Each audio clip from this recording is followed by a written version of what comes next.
Dando continuidade ao nosso estudo de Apocalipse, hoje nós vamos falar sobre a carta à igreja em Tiatira, Apocalipse capítulo 2, versículos de 18 a 29. Antes de ler o texto, só fazer um comentário. Se a gente fizesse uma enquete entre os irmãos que ministram a palavra aqui na igreja, quem queria falar sobre Tiatira? Ninguém queria falar. Não sei porquê. Faz parte da Bíblia, né? Tudo bem, há coisas ruins, mas há coisas boas. Nós vamos falar principalmente das coisas boas. E eu não posso deixar de falar que eu fui ganho pelo Senhor por esse texto, né? Da igreja de Tiatira. Nunca tinha lido, né? Li pela primeira vez e já descobriu os véus, a grande maioria dos véus que eu tinha, numa sentada só. Eu falo isso num dos vídeos meus lá do YouTube, que é a oração persistente ou insistente, que a gente fala, dá um relato também sobre nossas experiências de conversão, tá? Quem quiser se interessar mais sobre o assunto. Bom, então vamos ler o texto sem mais delongas.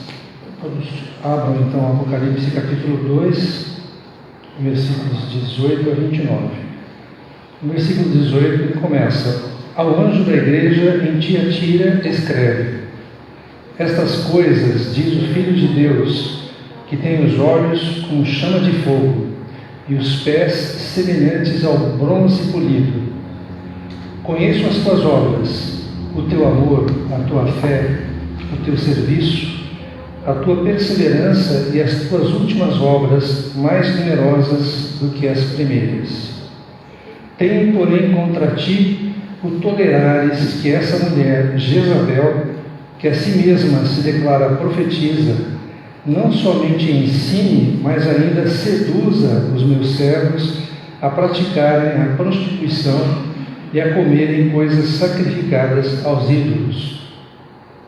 Dei-lhe tempo para que se arrependesse. Ela, todavia, não quer arrepender-se da sua prostituição.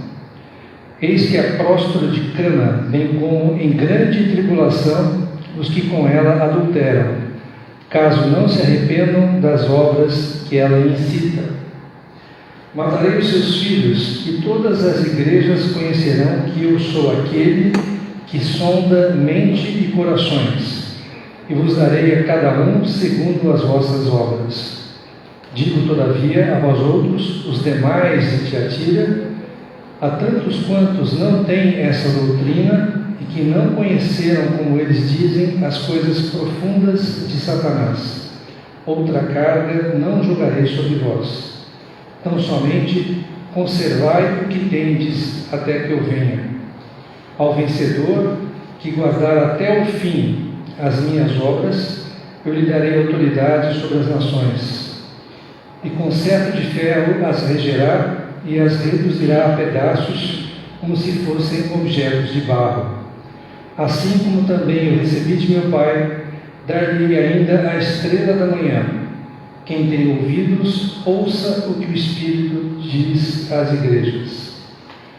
Bom, nós, dentro do capítulo 2 e 3, nós já vimos a igreja em Éfeso, a igreja em Esmirna, em Pérgamo, e agora vamos ver a quarta igreja, que é a igreja de Tiatira. Diríamos que é a carta mais longa dessas 7 igrejas, talvez para a cidade menos importante da época. Tiatira, em grego, significa sacrifício de perfume, ou sacrifício incessante. Vai da última parte do século VI, ou seja, no final dos 500 anos depois de Cristo, e vai até a volta do Senhor. Então aqui nós vamos começar a ver as igrejas que permanecem até a volta do Senhor. Não era um centro político ou religioso importante, mas era um centro comercial importante, geográfico, né? Ali passava o correio imperial, e com ele as novidades e as coisas que o império mandava para aquela região, e havia um intercâmbio comercial entre a Europa e a Ásia. Era sede de agremiações comerciais importantes, produtores de lã, couro, linho, bronze, tinturarias, alfaiates, vendedores de púrpura, E essas agremiações tinham como finalidade proteger os seus membros e dar um benefício social e recreativo para os seus membros. Pode dizer que os comerciantes não iriam para frente se não fizessem parte dessas agremiações. Promoviam banquetes com comida sacrificada aos ídolos e festas libertinosas ou cheias de licenciosidade. Tiatira não sofria perseguição, e não sofreu, pelo que nós lemos no texto, perseguição. O problema de Tiatira estava dentro da igreja, E o que os cristãos deviam fazer de Tiatira? O que eles deveriam fazer? Manter a consciência pura ou se submeter a essas agremiações, a essas condições, a esse esquema e não perder dinheiro? Que talvez fosse quase que impossível sobreviver se não estivessem atrelados a essas agremiações. Então apareceu Jezabel e ela fingiu ter uma solução para essa situação. Para vencer Satanás é preciso conhecer as coisas profundas de Satanás. Isso que ela falava. Ensinava que para vencer o pecado você precisava conhecer profundamente o pecado, experimentar o pecado, aí você iria vencer o pecado. Não dá para crer muito nisso, não? Qualquer um que visse Tiatira naquela época, e talvez até na continuidade dela, era uma igreja forte, crescente, vibrante, amorosa, cheia de pessoas. Agora, como Jesus enxerga Tiatira? Nós vemos isso nos versículos 18 e 19, que nós lemos. E também o 23. Jesus conhece profundamente a igreja. Ele está no meio da igreja e anda por entre os candeeiros, por entre as igrejas, para administrar, para incentivar e para reprimir, para também recriminar quando preciso. Ele conhece as obras da igreja, conhece as suas tribulações, o lugar onde ela fica. Seus olhos são como chama de fogo. Ele vê tudo, ele conhece tudo, ele sonda a todos. Seus olhos perscrutam o nosso interior, o nosso coração. Ele vê o coração, ele não vê o exterior, mas ele vê o coração do homem. Nada escapa ao Senhor. Ele conhece as nossas obras e conhece também as nossas intenções. Seus pés são semelhantes ao bronze polido, ou seja, o Senhor vai nos julgar. O julgamento começa pela casa do Senhor. E vai retribuir a cada um segundo as suas obras, em vida. O que acontecia lá é que havia muitas más práticas que estavam sendo toleradas dentro da igreja, muitas vezes até secretamente. Mas o Senhor esquadrinha o coração, o Senhor esquadrinha os pensamentos, e no dia do juízo o coração do homem vai ser julgado. Jesus distingue na igreja os fiéis dos infiéis. Está no versículo 24. Havia 3 grupos de pessoas ou de cristãos na igreja de Tiatira: os fiéis, os que toleravam o pecado e os que viviam no pecado. Então, numa mesma igreja, você pode ter gente salva e gente não salva, que ainda está perdida, não foi convertida. Você pode ter joio, pode ter trigo dentro da igreja. Jesus reconhece e elogia os pontos positivos da igreja, no versículo 19. Então, era uma igreja que tinha trabalho, labor e tinha amor. O que faltava em Éfeso, que tinha perdido o primeiro amor, tinha em Tiatira, que era o amor.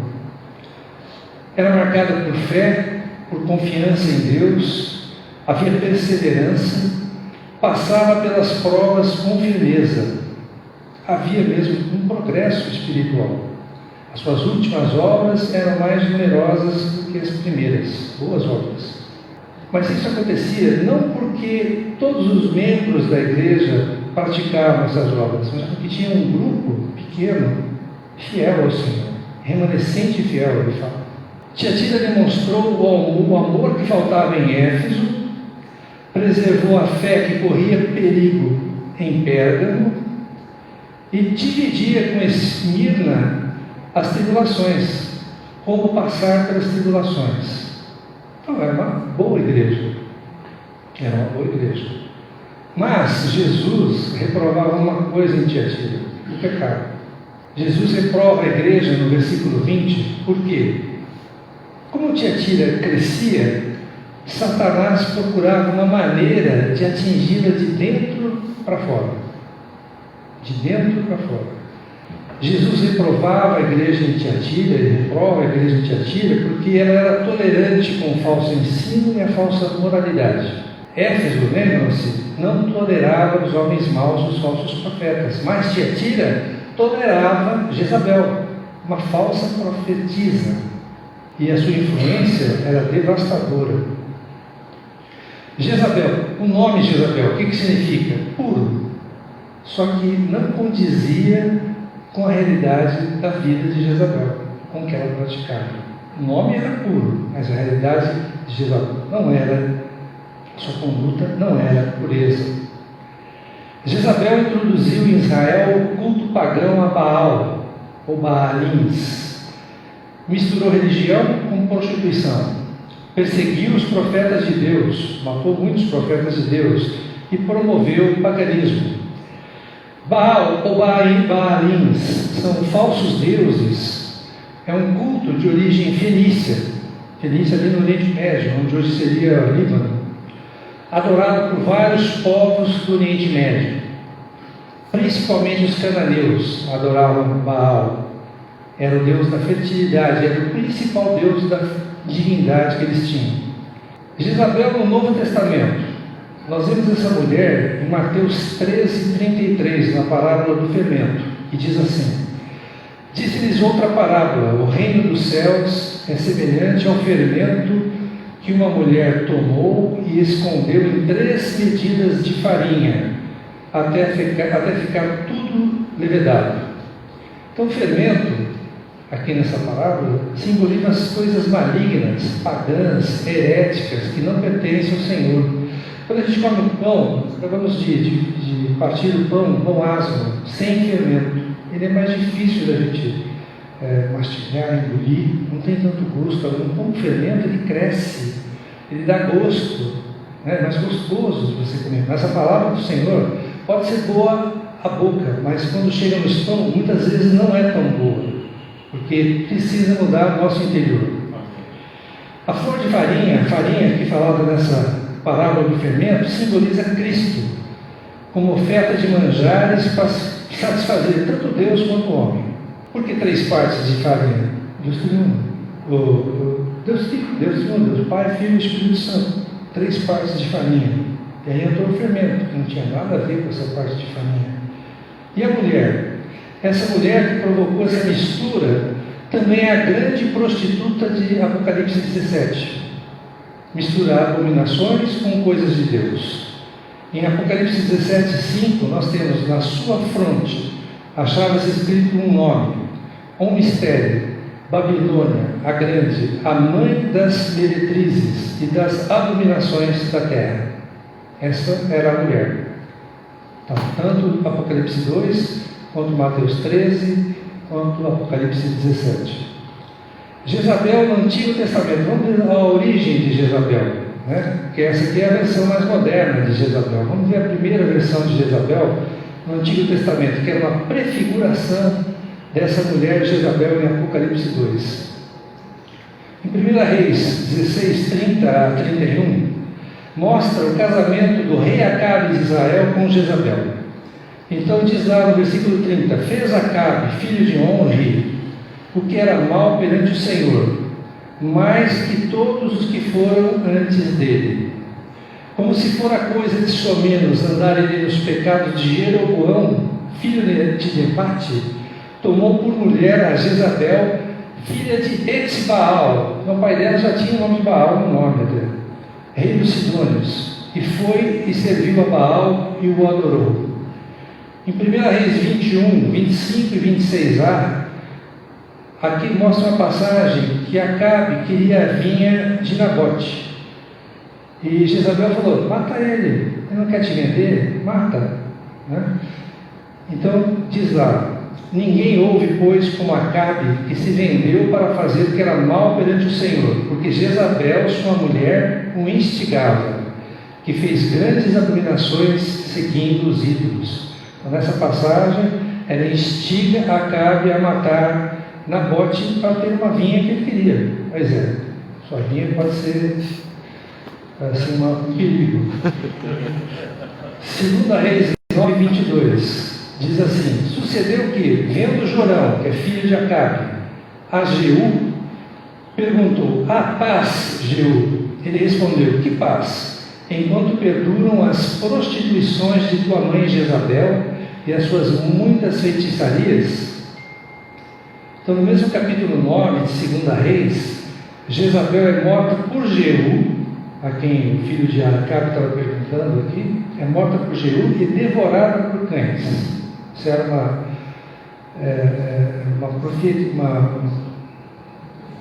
foi profetizado essa morte de Jezabel.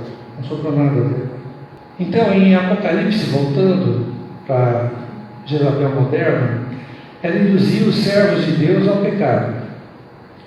Pregava uma falsa liberdade, que na realidade era uma escravidão ao pecado. A igreja não tinha curso para enfrentá-la, ela dominava a situação naquela época. Era um câncer que crescia dentro da igreja. Será que nós temos alguma coisa nesse aspecto hoje em dia? Entre nós? Coisa para a gente pensar. Um inimigo acobertado. Será que temos um inimigo acobertado entre nós? Havia transigência moral dentro da igreja. A igreja permitia, dava total liberdade para Jezabel. Ela introduziu na igreja o paganismo, introduziu a idolatria, introduziu a fornicação. Então, cuidado, gente. Nem sempre uma igreja lotada, cheia de gente, com energia, com atividade, não é necessariamente uma verdadeira igreja. Pode ser simplesmente um clube social e não ser uma verdadeira igreja. Jesus enxerga com zelo a igreja, denuncia a falsa doutrina, denuncia a falsa moralidade. Versículo 20. Então, Jezabel ensinava que para vencer o pecado você precisava conhecer as coisas profundas de Satanás. Você vê que a coisa foi se aprofundando, né? Primeiro veio lá o trono de Satanás, depois vem primeiro Satanás, o trono de Satanás, agora as coisas profundas de Satanás. A coisa está esquentando, está ficando pior. Ensinaram que deviam participar dos banquetes, das festas imorais e comer carne sacrificada aos ídolos. Amava mais o dinheiro e as coisas materiais que Jesus, óbvio. E dizia que tinha que se experimentar o pecado para vencer o pecado. Pode isso? Em Romanos 6, não pode, porque em Romanos, 1 Coríntios e Romanos novamente, nós vamos ler os versículos aqui, não os versículos, mas o que eles dizem para nós. Romanos 6, 1, 2 diz que não podemos viver no pecado, nós os que para ele já morremos. 1 Coríntios 14, 20 diz, na malícia, como é que isso tem que ser na malícia? Como crianças. Como crianças. Romanos 16, 19 diz que nós temos que ser simples para o mal. Sagazes como a serpente, mas simples como a pomba. Né? Para Jezabel, então a verdadeira conquista para ela era viver no excesso do pecado, sem permitir que o pecado permeasse, conquistasse a sua alma. Pode isso? Arriscado, né? Bem arriscado. Jesus denunciou a falsa moralidade, o cristianismo liberal da época, sem regras, sem proibições, sem legalismos. Jezabel queria se adaptar à realidade do mundo, à moralidade do mundo. Essa era a intenção dela. Será que a gente não tem um pouco disso ainda hoje? Se adaptar à realidade, à moralidade do mundo? Trazer isso para a igreja? Jesus confronta a igreja e pede arrependimento. Versículo 21. Primeiro, com misericórdia. Ele dá tempo para que o pecador se arrependa. Sempre assim. Dá tempo para que o pecador se arrependa. Cada dia é dia de você ter graça. Graça de graça. Está disponível a nós. Uma oportunidade de se voltar para Deus. O Senhor tem prazer em perdoar. Mas para isso a gente precisa se arrepender e se voltar para o Senhor. Ainda o Senhor dá disciplina, antes de julgar, Ele dá disciplina. Versículo 22. Isso é um ato de amor. Qual pai que ama o seu filho e não disciplina o seu filho? Nosso Pai também nos ama e nos disciplina. Jesus traz o sofrimento para a nossa cura. A nossa cura é interior. Mineiro, sofrimento é cura. A nossa cura interior. A gente precisa ver isso, sabe, em todas as situações. Ele quer levar o pecador ao arrependimento. Não há arrependimento, então vem juízo. Aí o Senhor aplica o juízo. Jezabel não quis se arrepender. Por essa atitude, ela e os seus seguidores são castigados com doença, grande tribulação e morte. O salário do pecado é a morte. Satanás é um amigão, ele promete vida e paga com morte para a gente. Esse é o nosso amigo. No dia do juízo, Cristo vai colocar todos os seus inimigos debaixo dos seus pés. A gente vê isso em 1 Coríntios 15, 25. Jesus nos encoraja, não só a igreja de Tiatira, nos encoraja também a ser fiel até o fim. Versículos 24 e 25. Mesmo quando outras pessoas, outros irmãos se desviam, é possível manter-se firme na doutrina, na fé? É possível. Havia um grupo na igreja, um remanescente fiel, que não seguia os ensinamentos de Jezabel, mantinha-se puro. Puro na conduta, isso é possível. Esses irmãos buscavam a santificação.